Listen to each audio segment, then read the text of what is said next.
Ladies and gentlemen, this is a talk on our Air Force and how we are going to meet the challenges of 21st century. Warfare in our times, like so much else, has become a very complex, tech-driven phenomena. Unlike old times, wars are fought not only on land but also on the sea and above all in the air. Of these, it is the threat from the air which is the most unpredictable and destructive. Our enemies on land and sea cannot hide, so we have time to prepare.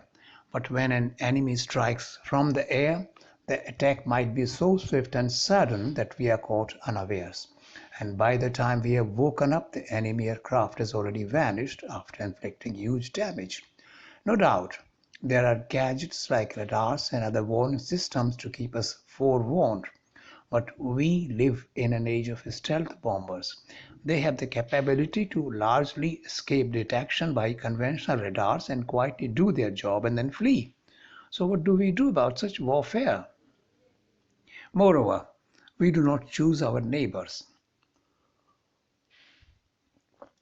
All countries exist within a geographical space which is a given.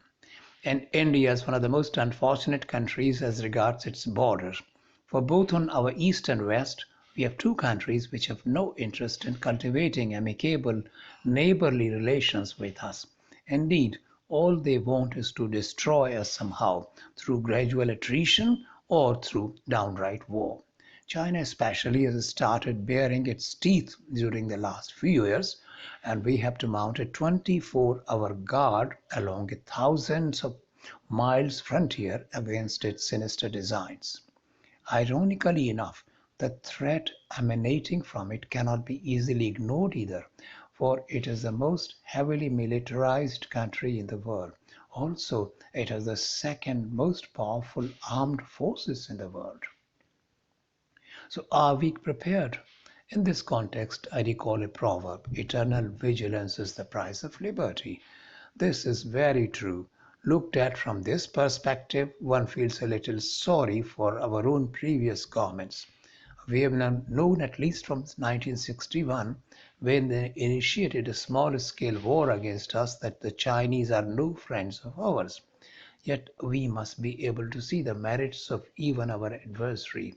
Certainly, they had the vision and enterprise to take an early start in building their own aircraft, establishing Shenyang Aircraft Corporation back in 1951.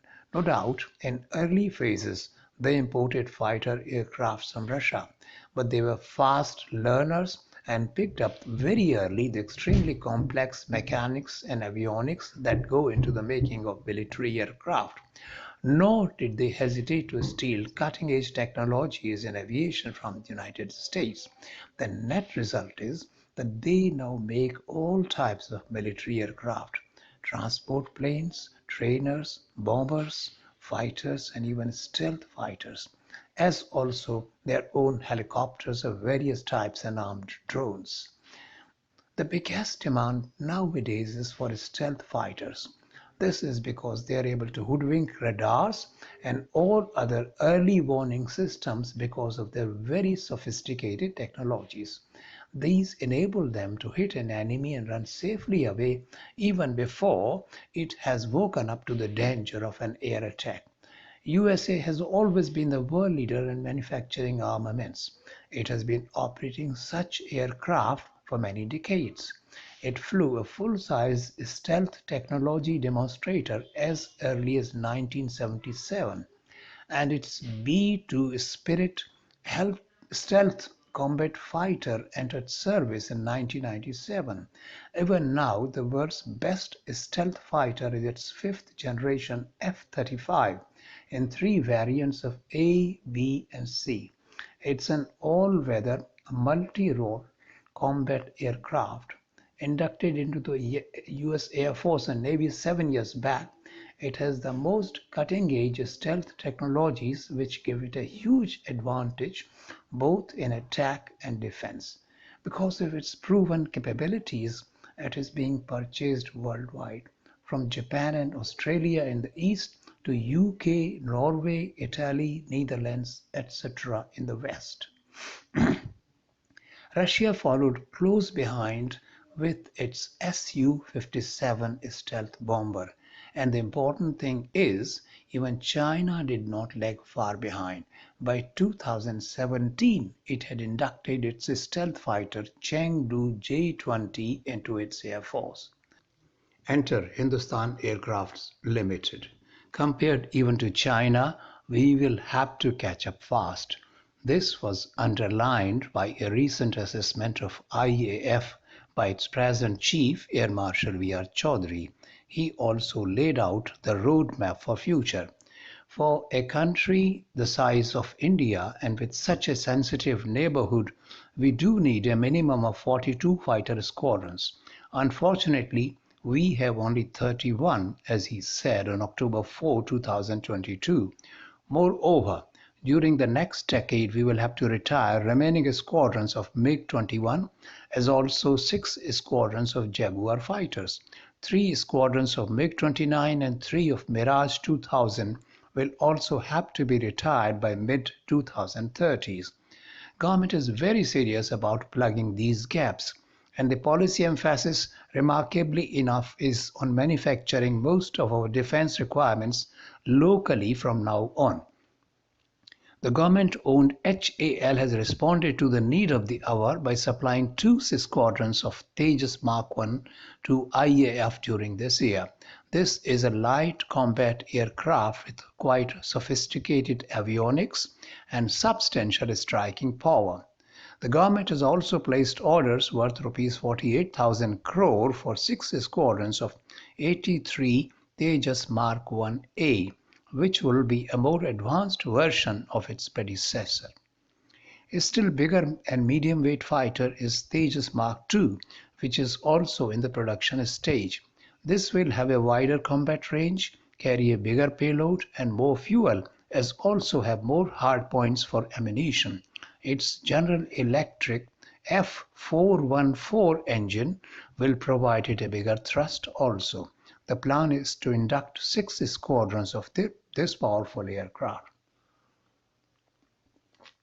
Even more important is the AMCA project, work on which has already begun. This will be a twin-engine supersonic multi-role stealth fighter of 5th generation. In the first phase, a highly advanced 5th generation fighter would be developed. In a later phase, a still more sophisticated 6th generation stealth fighter would be produced. The objective would be to provide 6 squadrons of this advanced medium combat aircraft to Indian Air Force. We have to underline the fact, however, that building a stealth aircraft with its cutting-edge weaponry and avionics is a very long and painstaking process, taking 10 to 15 years. So we would be inducting these advanced aircraft only from 2035 onwards. Air Marshal Chaudhary also referred to the fact that to bridge the present shortage of fighter aircraft in IAF, government is negotiating with foreign aircraft companies like Lockheed Martin, Dassault, Saab, etc. to supply 6 squadrons of multi-role combat aircraft or MRCA. But the condition is that though they may initially supply 10 to 15% of the aircraft from their own country, the rest will have to be manufactured in India in collaborations with some Indian companies. This will minimize India's dependence on foreign countries to supply our fighter aircraft. It will also provide employment for thousands of our skilled and semi-skilled workers. To conclude, for a 21st century India, its air force with a strength of only 31 squadrons is very inadequate. Also, we still rely mainly on imported aircraft like the 4th generation Russia-made Sukhoi 30 Mk1, of which we have 11 squadrons. The latest in our air force is the 4.5 generation Rafale, of which we have 2 squadrons. These are good as far as they go. Another plus is our extensive combat experience. IAF has participated in 2 wars against our neighbor Pakistan. our Our pilots have also been conducting joint operations for many years with air forces of many other nations like USA, France, Japan, Singapore, etc. Still, we have a long way to go before we make IAF into a formidable 21st century force. Kindly subscribe if you have found this talk informative and useful. Thank you.